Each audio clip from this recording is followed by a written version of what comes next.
Hi hello ನಮಸ್ತೆ, welcome back to my channel. ಹೇಗಿದ್ದೀರಾ ಎಲ್ಲರೂ? ಐ ಹೋಪ್ ಎಲ್ಲರೂ ಕೂಡ ಚೆನ್ನಾಗಿದ್ದೀರಾ ಅಂತ ಭಾವಿಸ್ತಾ ಇವತ್ತಿನ ವಿಡಿಯೋನ ಶುರು ಮಾಡ್ತಾ ಇದ್ದೀನಿ. ನಾವೆಲ್ಲರೂ ಕೂಡ ಕುತೂಹಲದಿಂದ ಕಾಯ್ತಾ ಇದ್ದಂತಹ ಬೆಳಕಿನ ಹಬ್ಬ ಬಂದೇ ಬಿಡ್ತು. ಸೊ ಪ್ರತಿ ವರ್ಷವೂ ಕೂಡ ಎಲ್ಲರೂ ಖುಷಿಯಾಗಿ ಆಚರಿಸುವಂತಹ ಈ ಬೆಳಕಿನ ಹಬ್ಬದ ಬಗ್ಗೆ ಯಾರಿಗೆ ಎಷ್ಟೆಲ್ಲ ಗೊತ್ತಿದೆ? ಈ ಬೆಳಕಿನ ಹಬ್ಬಕ್ಕೂ ರಾಮನಿಗೂ ಹಾಗೆ ಈ ಬೆಳಕಿನ ಹಬ್ಬಕ್ಕೂ ಕೃಷ್ಣನಿಗೂ ಇರುವ ಸಂಬಂಧ ಆದರೂ ಏನು, ಇದ್ರ ಬಗ್ಗೆ ಇವತ್ತಿನ ವಿಡಿಯೋದಲ್ಲಿ ತಿಳ್ಕೊಳ್ಳೋಣ ಬನ್ನಿ. ದೀಪಾವಳಿ ಅಂದ್ರೇ ದೀಪಗಳ ಸಾಲು, ಬೆಳಕಿನ ಹಬ್ಬ ಅಂತ ಕರೆಯಲ್ಪಡುತ್ತೆ. ಈ ನಮಗೆ ದೀಪಾವಳಿ ಅಂತ ಅಂತಿದ್ದಂಗೆ ನೆನಪಿಗೆ ಬರೋ ಅಂಥದ್ದು ನಾವೆಲ್ಲ ಚಿಕ್ಕವರಿದ್ದಾಗಿರ್ಬೋದು ಅಥವಾ ಈಗಿನ ಚಿಕ್ಕ ಮಕ್ಕಳಿಗಿರ್ಬೋದು, ಪಟಾಕಿ ಹೊಡೆಯೋದು ಅನ್ನೋದೇ ಸಂಭ್ರಮ. ಈ ಹಬ್ಬವನ್ನು ಸಿಖ್ ಮತ್ತು ಬೌದ್ಧ ಧರ್ಮ ಹಾಗೆ ಹಿಂದೂ ಧರ್ಮದಲ್ಲಿ ನಾವು ತುಂಬ ಶ್ರೇಷ್ಠ ಅಂತ ಹೇಳಿಬಿಟ್ಟು ಆಚರಣೆಯನ್ನು ಮಾಡ್ತಾ ಬರ್ತಾ ಇದ್ದೀವಿ. ಈ ಒಂದು ಹಬ್ಬವನ್ನು ಅಕ್ಟೋಬರ್ ಮತ್ತು ನವೆಂಬರ್ ತಿಂಗಳಲ್ಲಿ ಆಚರಣೆ ಮಾಡಲಾಗುತ್ತೆ. ಸರ್ವೇ ಸಾಮಾನ್ಯವಾಗಿ ಈ ಹಬ್ಬಗಳಲ್ಲಿ ಜನರು ಮನೆಯನ್ನು ಸ್ವಚ್ಛಗೊಳಿಸಿ ದೀಪಗಳಿಂದ ಮತ್ತು ಹೂಗಳಿಂದ ಅಲಂಕಾರ ಮಾಡಿಬಿಟ್ಟು ಹೊಸ ಬಟ್ಟೆಗಳನ್ನು ಧರಿಸಿ ಸಿಹಿ ತಿಂಡಿಗಳನ್ನು ಮಾಡಿಬಿಟ್ಟು ಉಡುಗೊರೆಗಳನ್ನು ವಿನಿಮಯ ಮಾಡಿಕೊಳ್ಳುವಂಥ ಒಂದು ಪದ್ಧತಿ ಈ ಹಬ್ಬದಲ್ಲಿ ಕಂಡುಬರುತ್ತೆ.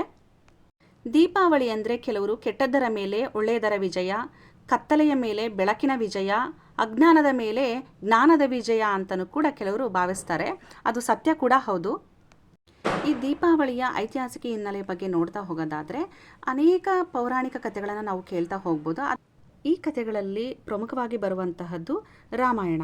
ಆ ರಾಮಾಯಣ ಕಥೆಯಲ್ಲಿ ರಾವಣನನ್ನು ಕೊಂದು ಅಂದರೆ ಸೋಲಿಸಿದ ನಂತರ ಭಗವಾನ್ ರಾಮನು ಸೀತೆ ಮತ್ತು ಲಕ್ಷ್ಮಣರೊಂದಿಗೆ ತಮ್ಮ ವನವಾಸವನ್ನು ಮುಗಿಸಿ ಅಯೋಧ್ಯೆಗೆ ಮರಳಿದ ಸಂಭ್ರಮ ಅಂತಲೇ ಹೇಳ್ಬೋದು. ಅಯೋಧ್ಯೆಗೆ ಮರಳಿದಂತಹ ಸಮಯದಲ್ಲಿ ಆ ಅಯೋಧ್ಯೆಯ ಪ್ರಜೆಗಳೆಲ್ಲರೂ ಸೇರಿಬಿಟ್ಟು ದೀಪಗಳನ್ನು ಬೆಳಗಿಸಿದ್ರಂತೆ ಇವರಿಗೆ ಸ್ವಾಗತವನ್ನು ಕೋರೋದಕ್ಕೆ. ರಾಮ ಮತ್ತು ಲಕ್ಷ್ಮಣ ಸೀತೆಯರನ್ನು ಸ್ವಾಗತಿಸೋದಕ್ಕೋಸ್ಕರ ಅಲ್ಲಿನ ಪ್ರಜೆಗಳು ದೀಪಗಳನ್ನು ಬೆಳಗಿಸಿ ಅವರಿಗೆ ಸ್ವಾಗತವನ್ನು ಕೋರಿದ್ರು. ಈ ಒಂದು ನೆನಪಿಗಾಗಿ ಪ್ರತಿ ವರ್ಷವೂ ಕೂಡ ನಾವು ದೀಪಾವಳಿಯನ್ನು ಆಚರಣೆ ಮಾಡ್ತಾ ಇದ್ದೀವಿ ಅಂತ ನಂಬಲಾಗುತ್ತೆ. ಇನ್ನೊಂದು ಜನಪ್ರಿಯ ಕಥೆ ಎಂದರೆ ಶ್ರೀಕೃಷ್ಣನು ನರಕಾಸುರನನ್ನು ಕೊಂದ ದಿನವನ್ನು ದೀಪಾವಳಿಯ ಭಾಗವಾಗಿ ಆಚರಣೆ ಮಾಡ್ತಾ ಇದ್ದೀವಿ. ಅಂದರೆ ಶ್ರೀಕೃಷ್ಣ ನರಕಾಸುರನನ್ನು ಕೊಂದು ಪ್ರಜೆಗಳನ್ನು ಮುಕ್ತಗೊಳಿಸಿದ ದಿನವನ್ನು ನರಕ ಚತುರ್ದಶಿ ಅಂತ ಹೇಳಿ ನಾವು ಪ್ರತಿ ವರ್ಷವೂ ಕೂಡ ಆಚರಣೆ ಮಾಡ್ತಾ ಇದ್ದೀವಿ. ಈ ನರಕ ಚತುರ್ದಶಿ ಕೂಡ ದೀಪಾವಳಿಯ ಒಂದು ಭಾಗವಾಗಿದೆ. ಹೀಗೆ ನಾವು ದೀಪಾವಳಿಯ ಬಗ್ಗೆ ನೋಡ್ತಾ ಹೋದರೆ ಅನೇಕ ಪೌರಾಣಿಕ ಕಥೆಗಳನ್ನು ತಿಳಿತಾ ಹೋಗ್ಬೋದು.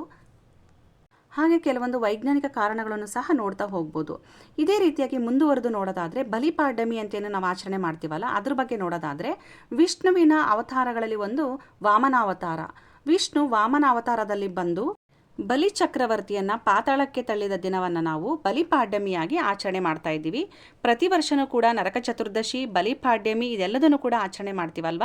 ಅದಕ್ಕೆ ಪ್ರತಿಯೊಂದಕ್ಕೂ ಕೂಡ ಅದರದ್ದೇ ಆದಂತಹ ಕಾರಣಗಳಿದ್ದಾವೆ. ಅಂದರೆ ಪೌರಾಣಿಕ ಕಥೆಗಳನ್ನು ನಾವು ನೋಡ್ತಾ ಹೋಗ್ತಾ ಇದ್ದೀವಿ. ಅದನ್ನು ವಿವರವಾಗಿ ನೋಡಬೇಕು ಅಂದರೆ ಅದಕ್ಕೆ ಸಾಕಷ್ಟು ಸಮಯ ಬೇಕಾಗುತ್ತೆ. ಹಾಗಾಗಿ ಎಷ್ಟು ಸಾಧ್ಯನೋ ಅಷ್ಟು ನಾನು ಕಡಿಮೆ ಕಾಲಾವಧಿಯಲ್ಲಿ ಕೆಲವೊಂದು ವಿಚಾರಗಳನ್ನು ಇಲ್ಲಿ ಶೇರ್ ಮಾಡ್ತಾ ಹೋಗಿದ್ದೀನಿ. ಇನ್ನು ನಾವು ದೀಪಾವಳಿಯಲ್ಲಿ ವಿಶೇಷವಾಗಿ ಆರಾಧನೆ ಮಾಡುವಂತಹ ದೇವಿ ಅಂದರೆ ಅದು ಲಕ್ಷ್ಮೀ ದೇವಿ. ಅಂದರೆ ಎಲ್ಲರೂ ಕೂಡ ನಾವು ದೀಪಾವಳಿಯ ಹಬ್ಬದ ದಿನ ಈ ಲಕ್ಷ್ಮೀ ದೇವಿಯ ಒಂದು ಪೂಜೆಯನ್ನು ಮಾಡೇ ಮಾಡ್ತೀವಿ ಅಲ್ವಾ. ಸೊ ಅದ್ರ ಬಗ್ಗೆನೂ ಕೂಡ ಇಲ್ಲಿ ಸ್ವಲ್ಪ ಹೇಳ್ತಾ ಇದ್ದೀನಿ. ಈ ಪೂಜೆಯನ್ನು ನಾವು ದೀಪಾವಳಿಯ ಅಮಾವಾಸ್ಯೆಯಂದು ಸಂಪತ್ತು ಮತ್ತು ಸಮೃದ್ಧಿಯ ದೇವತೆಯಾದಂತಹ ಮಹಾಲಕ್ಷ್ಮಿಯನ್ನು ಆರಾಧನೆ ಮಾಡ್ತೀವಿ. ಎಷ್ಟು ಸಾಧ್ಯನೋ ಅಷ್ಟು ಅವರ ಶಕ್ತಿಗೆ ಅನುಸಾರವಾಗಿ, ಅದು ಸಿಂಪಲ್ ಇರ್ಬೋದು ಅಥವಾ ಗ್ರ್ಯಾಂಡಾಗಿ ಕೂಡ ಇರ್ಬೋದು, ಅವರವರ ಶಕ್ತಿಗೆ ಅನುಸಾರವಾಗಿ ಲಕ್ಷ್ಮೀ ದೇವಿಯ ಆರಾಧನೆಯನ್ನು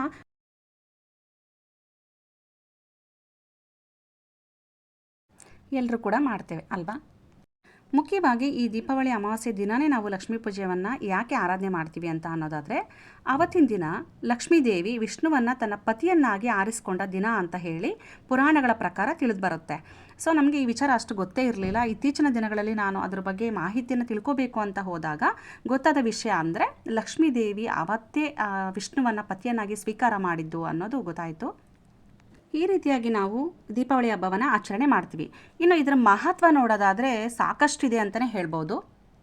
ಇನ್ನು ಈ ದೀಪಾವಳಿಯ ಆಚರಣೆಯಿಂದ ನಮಗೆ ಗೊತ್ತಾಗುವಂತಹ ಮಹತ್ವ ಅಥವಾ ಆಗುವಂಥ ಉಪಯೋಗ ಏನು ಅಂತ ನೋಡೋದಾದರೆ ಧಾರ್ಮಿಕ ಮಹತ್ವ ಇದೆ, ಸಾಮಾಜಿಕ ಮಹತ್ವ ಇದೆ, ಇನ್ನು ಮುಂದುವರೆದು ಆಧ್ಯಾತ್ಮಿಕ ಮಹತ್ವ ಕೂಡ ಇದೆ.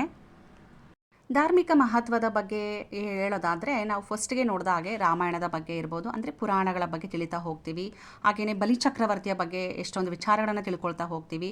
ಇನ್ನು ಮುಂದುವರೆದು ನಾನು ಇಷ್ಟು ಹೇಳಿರೋದಷ್ಟೇ ಅಲ್ಲದೆ ಇದರ ಬಗ್ಗೆ ಮಾಹಿತಿನ ಸುಮಾರು ಜನರು ಸುಮಾರು ವಿಚಾರದಲ್ಲಿ ಕಲೆ ಹಾಕ್ತಾ ಹೋಗ್ತಾ ಇರ್ತಾರೆ. ಸೊ ಇದು ಧಾರ್ಮಿಕ ಮಹತ್ವ ಅಂತಲೇ ಹೇಳ್ಬೋದು.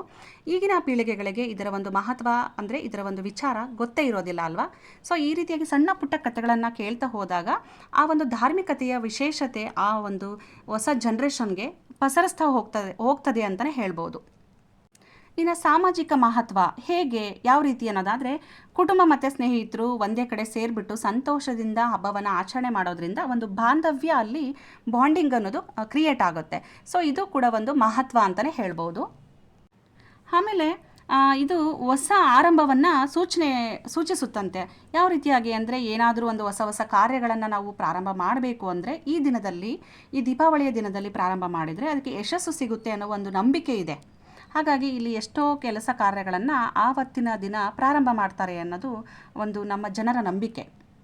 ಇದಿಷ್ಟು ಧಾರ್ಮಿಕ ಮತ್ತು ಸಾಮಾಜಿಕ ಮಹತ್ವ ಆಯಿತು. ಹಾಗಿದ್ದರೆ ಆಧ್ಯಾತ್ಮಿಕವಾಗಿ ಯಾವ ರೀತಿಯಾಗಿ ಇದು ಮಹತ್ವವನ್ನು ಪಡೆದಿದೆ ಅನ್ನೋದನ್ನು ನೋಡೋದಾದರೆ, ಅಜ್ಞಾನ, ದ್ವೇಷ ಮತ್ತು ಕೆಟ್ಟತನವನ್ನು ಬಿಟ್ಟು ಜ್ಞಾನ, ಪ್ರೀತಿ ಮತ್ತು ಒಳ್ಳೆತನದ ಮಾರ್ಗವನ್ನು ಅನುಸರಿಸೋದು ಇದು ಪ್ರೇರಣೆ ನೀಡುತ್ತದೆ ಅಂತ ಹೇಳ್ತಾರೆ. ಇದಿಷ್ಟು ಕೂಡ ನಾವು ಪ್ರತಿ ವರ್ಷವೂ ದೀಪಾವಳಿನ ಆಚರಣೆ ಮಾಡ್ತೀವಲ್ಲ, ಇದ್ರ ಬಗ್ಗೆ ಸ್ವಲ್ಪ ನನಗೆ ತಿಳಿದಿರುವಂಥ ಮಾಹಿತಿನ ನಾನು ಇಲ್ಲಿ ಶೇರ್ ಮಾಡಿದ್ದೀನಿ. ಇದರ ಜೊತೆಗೆ ನಾವು ನಮ್ಮ ಊರಲ್ಲಿ ಯಾವ ರೀತಿಯಾಗಿ ದೀಪಾವಳಿ ಹಬ್ಬವನ್ನು ಆಚರಣೆ ಮಾಡ್ತೀವಿ ಅನ್ನೋದನ್ನು ಕೂಡ ಹೇಳ್ತಾ ಇದ್ದೀನಿ.